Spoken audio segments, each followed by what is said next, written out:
Hey guys, thanks for joining us for another Nationally Registered Fighters Australia Q&A session. I am your host, Melina Young. In this session, we'll be speaking with 11 times World Muay Thai Champion Nathan Carnage Corbett and Craig Cassidy of One Fight Fighters Motivation and Nutrition. Firstly, we'll catch up with the guys, then we'll jump straight into the questions you guys sent in. And if it's okay with you, at the end of the session, I'll give you some information and a special gift for you for watching today. As we are always evolving for our members, we'd love for you guys to give us your feedback at the end of the session. Tell us who you'd like us to speak to next and what you thought of this session today. Okay, so the sound's going to now flip over to the guys, so let's get started. Alright, so we have Craig Cassidy from One Fight here with us. How are you, Craig? Good, thanks, Mel. How are you? Good, thank you. Can you just tell us a little bit about One Fight and how you help fighters? All right, One Fight started about probably 6 months ago. I've been helping fighters for a whole lot longer than that, and I've had a lot of fighters at me. You need to start a business with this. So yeah, got it started. Basically, helping fighters with their nutrition, helping them to cut weight the healthy way, as opposed to the old school way that, as we all know that a lot of fighters do, starving themselves, the massive dehydrations before fights and stuff like that. So yeah, it's basically, teaching fighters a healthy way of living, a healthy diet, not just for fighting, but outside of fighting as well. Healthy, whole foods. We do, use supplements if need be. They're there, to supplement your diet in areas of lack, basically. So if they need to be in there, they're in there. But yeah, that's basically One Fight is, helping fighters to perform at their peak, in and out of the ring. Yeah, excellent. Lead a healthier lifestyle. Yeah, wonderful. And who have you worked with or are you currently working with? I've got a few clients now.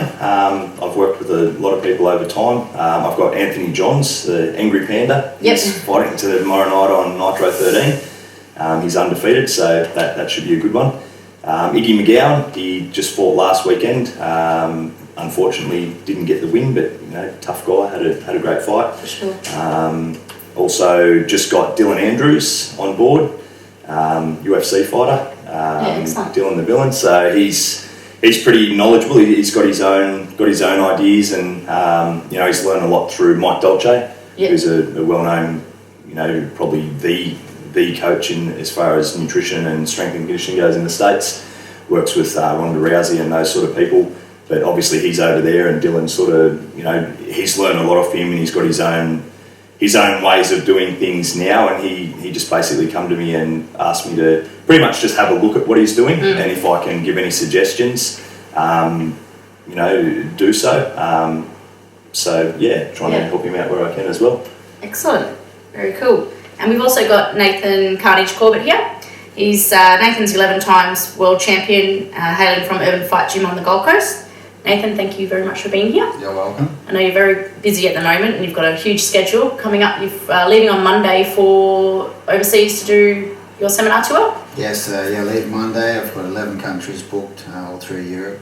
Firstly landing in Abu Dhabi, Dubai, and then London, then off to Serbia, Slovenia, Vienna in Austria. Yeah, wow. Then Prague, then Germany, awesome. And then Croatia, Slovakia and Ireland.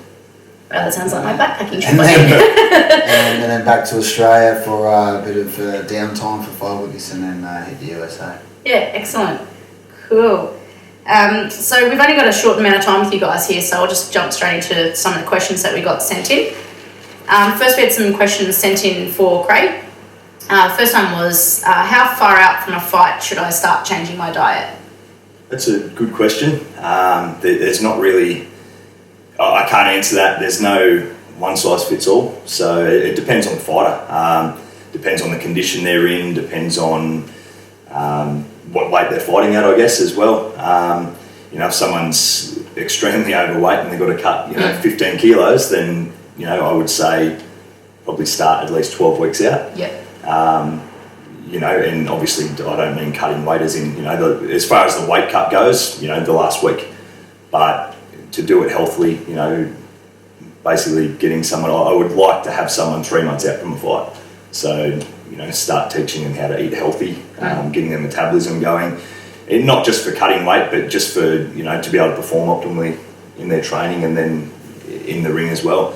Unfortunately, you do get guys come to you, 2 weeks before a fight and say, hey, can you help me? I've got a fight in 2 weeks and I've got to cut 10 kilos. So in that case, yes, I can do that. I'm not going to be doing it the way I would like to, the healthy way. But yeah, to answer that question, it completely depends on the fighter. Mm-hmm. And I know you've had in the past the opposite to that, haven't you? Having to try and keep weight on. Yeah, I guess from 2010 when I went up to heavyweight, my walk around weight was the fight weight. So it was like if I'm training too much, it was having to keep the calories in the body to keep the weight on to actually be even in my weight division. So probably a better problem to have as far as being happy at home. But the opponents are bigger. That's the only thing. I don't cut 10 kilos like a lot of my opponents had, but it's all good. Yeah, that's it. And so you've got strategies for people in the opposite or in that same situation. I mean, there's not too many people that that have that problem. Most people it's a problem to cut weight, but for the guys that you do get a lot of fighters, there is a lot that want to fight at a heavier weight, and one of the main struggles is eating enough food. They can't eat enough, and they're trying to eat all these meals, and things like healthy fats. A lot of fighters, fat's the enemy. It's definitely not. Healthy fats, they're responsible for hormone production, for testosterone, which obviously men need. So fats, for example, 1 gram of fat is got 3 times the calories that a carb has. So it's just an easy way to get your calories up. So that's one technique or one protocol I use, is to add a lot of fats into the diet. Yeah, that's good for your joints and stuff like that as well. So yeah, cool. Excellent. Now another question was, I guess it sort of flows on from the question before, is what's the best way to cut weight and how early should I start? Yeah, again, as far as the weight cut goes, it's usually, I would start, say for a weigh-in on a Friday, it would be a Monday. But as far as cutting weight, again, it just depends on how much you've got to cut. But yeah, the weight cut would start 5 days out generally, once we've got you, and I'd like to have my fighters usually around 2 kilos off weight. A lot of people go, oh, why don't you have them on weight by the week of the fight? The benefit of having them 2 kilos above weight a week out is we can drop 2 kilos really easily in water, just through a bit of manipulation there, completely healthy. And then when they weigh in on weight, and then we can fill them back up to 2 to 5 kilos heavier than what they were on the scale. So there's 2 to 5 kilos more punching power. As opposed to if they're on weight a week out, they stepped on the scales, what they walk around at, you may be able to load them up a little bit and put a kilo on them, but it's they're going to be too sluggish if you try and overfeed them before they fight. So right. Which is, again, leads on to the next question that was sent in, was what can I do to best recover after weigh-in to be in the best shape for my fight? To best recover after weigh-in, again, it depends on how hard you've had to cut weight. Hopefully, again, you come to me early enough that we can get you pretty well on point within a week out. And then it's just a matter of, some manipulation with water. And after weigh-in, I guess the biggest thing is, majority of fighters, you go to weigh-in and you see, they, smashing a pizza or a burger or a big bowl of pasta and a can of Coke after they weigh in. My guys definitely don't do that. I mean, with the pizza, there is some benefits there, I guess. The sodium, you've dropped water, so, getting a bit more sodium in is going to help you to hold back onto the water. But generally what I do with my fighters is I actually put a drink together for them for after weigh-in, which, it's got quite a few ingredients in there that help with rehydration and getting their energy back up, a little bit of glucose and things like that to get some glycogen back into the body, into the muscles. And I prefer to have them wait about an hour after weigh-in, get a heap of fluids into them before they start eating whole foods. Without going too much into it, fluids are responsible as well for digestion. So if you're dehydrated, you're not going to digest your food properly. So if we can get the fluids in there. Just remembering the couple of times that I've had a bit of a throw up after. Yeah, that's a lot of fighters will jump off the scales and they smash a big feed and the next minute they're in the toilet throwing up. Either that or it's worse, the next morning they wake up and they're lethargic and they feel like crap. They've got to go to war in 24 hours. Luckily for a Muay Thai fighter, if you're doing BJJ or something like that, you're stepping straight off the scales onto the mats, so you don't have that you don't have that luxury of 24 hours to rehydrate. But as far as get the fluids in there, your body can only take in about 1 litre an hour. So get them drinking about 1 litre an hour of fluids. And then after that, as far as food goes, starting off with small meals, getting the body digesting food again. And, everyone's, a lot of guys have got, I eat this before fights and I eat that. And they eat a completely different diet to what they've been eating for the last, 6 weeks leading into the fight. And why? Your body's used to those foods. You've been performing in training on those foods. Your body's efficient at, you know how your body works on those foods, so why change that? So with my fighters, it'll just be more of the same. So what they're eating leading into their fight, they'll eat after weigh-in, probably in smaller portions. We may change the macronutrients around a little bit, so, put the carbs up a little bit to replace the glycogen stores and fuel them up for their fight. But just keep it pretty basic. And cool.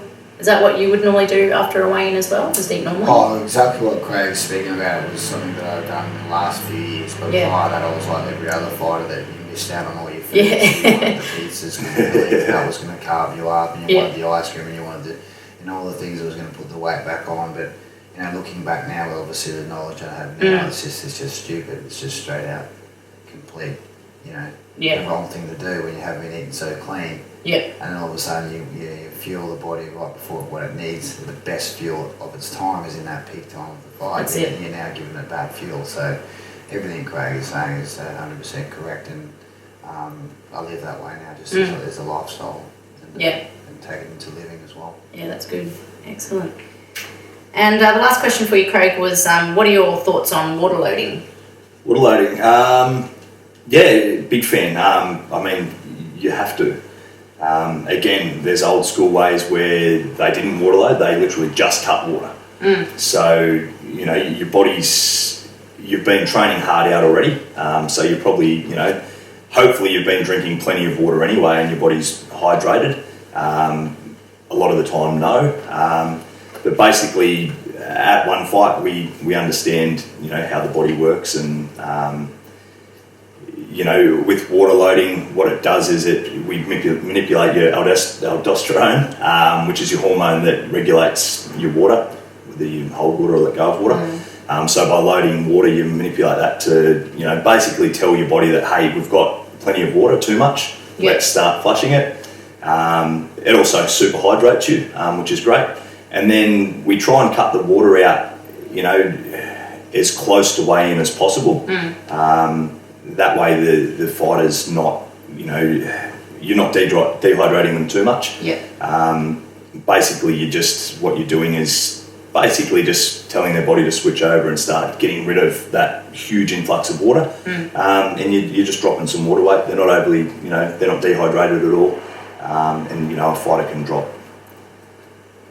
It just depends on how hard you do, their weight cut. But a fighter can drop easily 2-3 kilos in water without doing anything drastic or dangerous. Chucking them in sweatsuits and saunas for lengthy periods of time and stuff like that. Which I'm not saying it is wrong, but there is healthier ways and a lot better ways. Epsom salt baths are okay too if they need to be used, but usually just by doing the water load you can drop what you need to drop if that fighter's on point and is fit and they've come to you far enough out to get them to that stage. So big fan. Excellent. Very cool. And Nathan, we've got some questions for you that were sent in. We've had a lot of people sending in questions on the chat screen, so we'll do our best to answer them when we can. So one of the questions, Nathan, was what got you started doing Muay Thai? I started when I was 14 doing karate. Obviously that was a great place to start in, especially at that age, learning discipline, respect, morals, learning an art, not just all about fighting, which I really appreciate, or not appreciate, really sort of honoured that I did that now when I look back.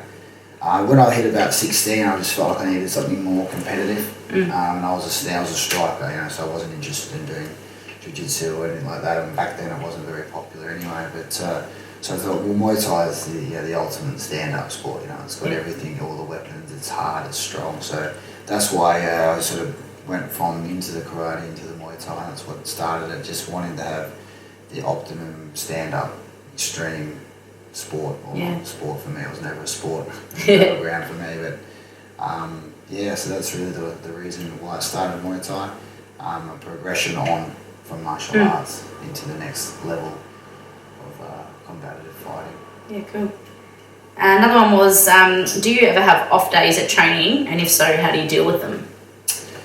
Yeah, I have off days every week. And that's why I think now that I'm stepping into more of a teaching role, it's been a beautiful place to be able to help people, because as soon as I see them, I know their thoughts before they even tell me, because I've been there and experienced it from the top, from the high level as well. So obviously when you're at that high level, you know, the off days mean a lot to you, but they definitely come, you know, they have to. They have to come, otherwise, you know, you don't know where you're at, you don't know where your body's at, whether it's telling you it's tired or it's dehydrated even, as Greg was speaking about earlier.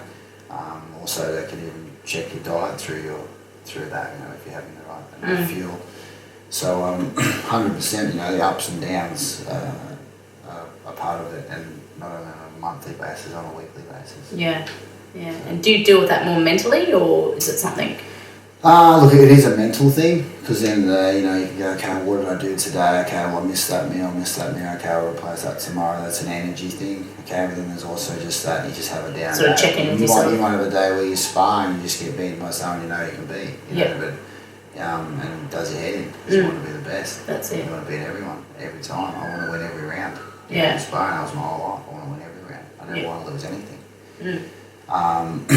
But, you know, it is a mental thing. You know, you have to obviously just go, well, just keep coming back. Yeah. You know, there's no real secret, but turning up the next day and being willing to not allow that to defeat you. Yeah, right.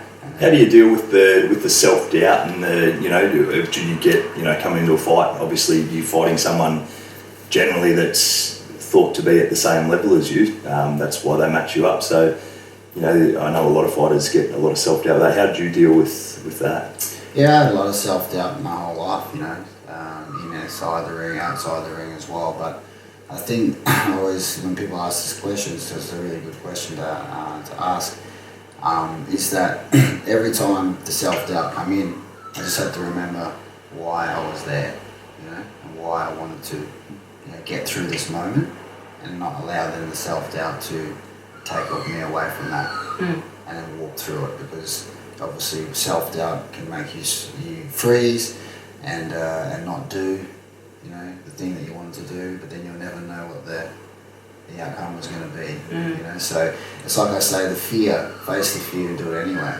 It's the same thing as doubt, because that's all doubt is. It's just the fear of the unknown. And I've had plenty of that, and we all have that as human beings. So definitely just remember why you're there, because that's probably the biggest secret to help you to get through those times of doubt, because they're always going to creep in there. You know, even in a relationship, in a job, in anything that you do, and you just got to remember why you're there. And if the purpose and drive for you was there, was passionately strong in the first place, then forget about the doubt and walk through it. Yeah, very cool. The next one, sort of, I guess, probably leads into that one as well, is how do you prepare your mind before walking out to the ring for a fight? So like from going out back towards the ring. Again, you know, again coming to the same thing of self-doubt, or, you know, some fighters will say they have no doubt, you know, and they're just like, oh yeah, I just want to kill this guy, I'm this, I'm that, and everyone's individual. But obviously, again, from a doubtful perspective of like, okay, it's a massive fight, you know, I'm fighting for a world title, I'm defending my world title. These are big occasions, you know, big events, there's a lot of pressure. Know that you've done the work. It's very important. So that's something you only know. You know if you've cheated, you know if you haven't trained, you know if you haven't eaten right, you know if you haven't done this, you've done the wrong thing. And that's the time when you're going to get caught out in your own mind. So you have to know that, you know, you've done what it takes. You've done what, in your best ability, not in someone else's, in the best ability that you can do it. Being comfortable with what you've done. Yeah, because you're not someone else, you're yourself. So it's the best that you've done with what you know. And when you take that knowledge into that time, you know, okay, this is on, and I'm going to do it, and just go through that place. And again, just remember why you're there. You chose to be there. No one made you be there. So you've made that choice. So go with it. Go with it. Yeah, cool. Another question we just had come in is: are you fighting anytime soon? I don't think I will be fighting anytime soon. No, I shouldn't even say I don't think. I know I won't be fighting anytime soon because I've really stepped into looking at the other side of fighting. For 15 years there was no plan B. And I'm not a plan B person. I'm plan A or I'm plan A. Plan A was to fight, and the next plan A is to teach, inspire, and motivate. That's my mantra, and I'm travelling right now through the world. I've got the luxury now to go around the world and really basically visit all my fans, which has been, you know, a beautiful thing.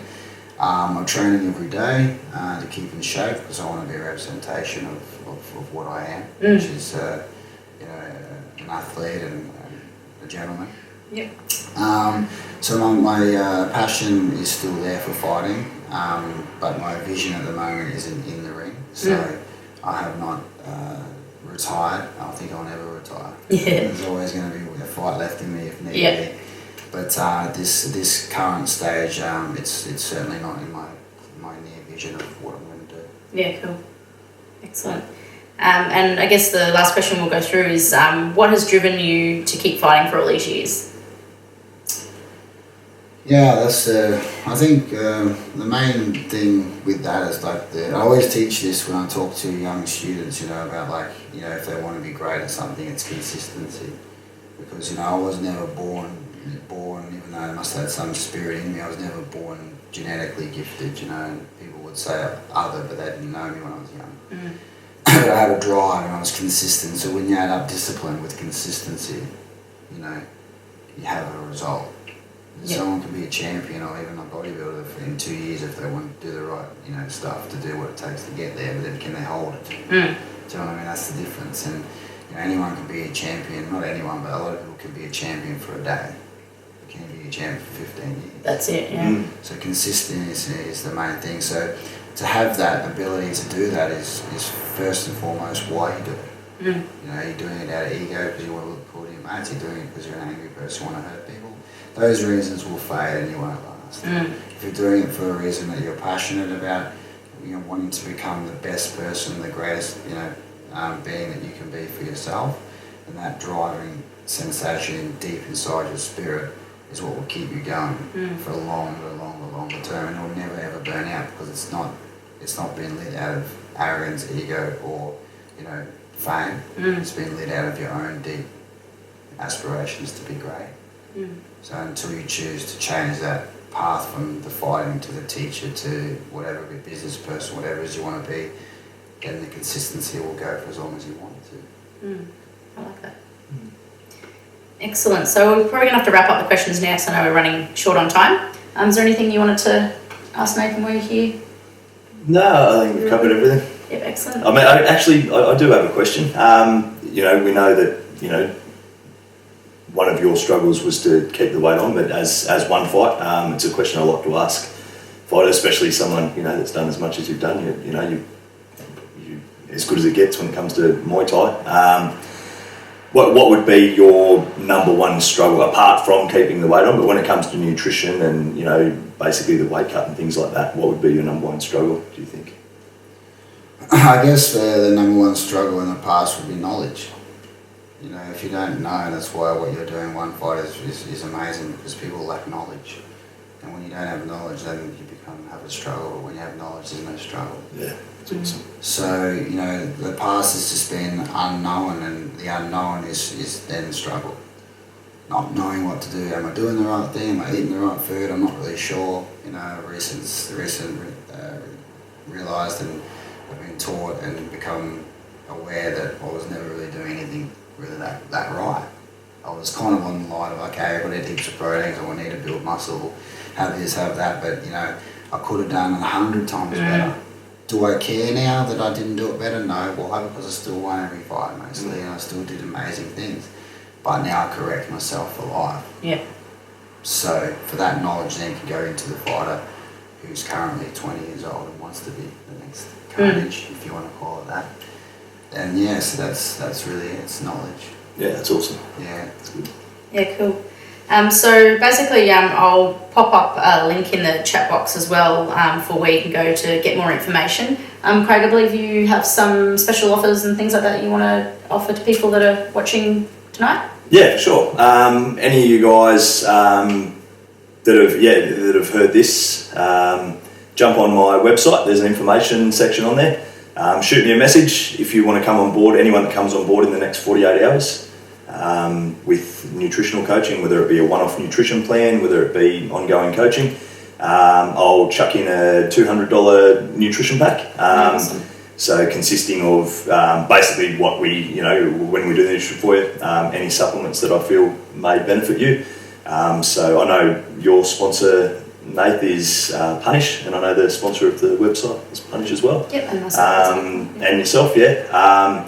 So, we can chuck in some Punish protein, maybe a part of that pack. ATP supplements, do some great supplements for fighters as well. Completely different, they don't do protein powders and stuff like that. So, yeah, I'll put a $200 pack together for anyone that signs up in the next 48 hours. Awesome, excellent, guys. I'll put a link in in the chat box and at the end of Craig's website and email address so that you can get in touch with him.